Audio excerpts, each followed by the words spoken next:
It's Dr. Centeno from the CCJ Instability Institute. I'd like to go over what is a Grabb Oakes measurement and what does it mean?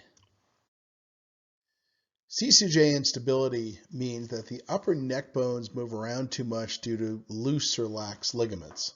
And these can include alar, transverse, accessory, apical ligaments, as well as others. And there are two types of imaging that can suggest CCJ instability: static, which is not moving, and dynamic, which is moving. One of the static measurements that can be performed in a side view MRI is called a Grabb Oakes measurement. And basically what happens is you draw a line from the front of the foramen magnum, so the front of the skull here, down to the bottom posterior corner of the C2 vertebra. And then you draw another line going this direction, measuring that distance, which is your Grabb Oakes measurement. So here's what that measurement looks like on a real MRI. You can see the line I'm drawing there, first line and then the second line, and it's that second, more horizontal line, that's the one we're talking about.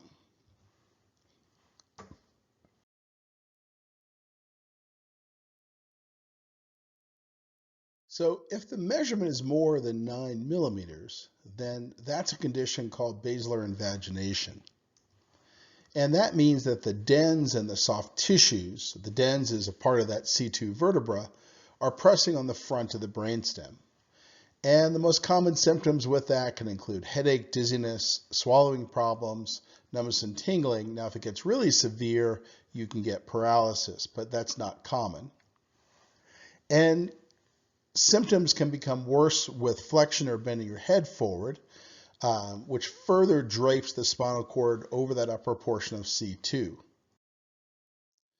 And as an example here of how imaging the patient in different conditions matters, that first image I showed you is the same patient where she's lying face up in a tube, or supine.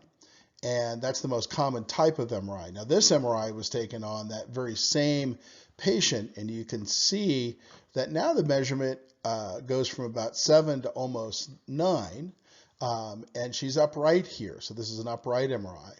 So that can make a difference in this measurement.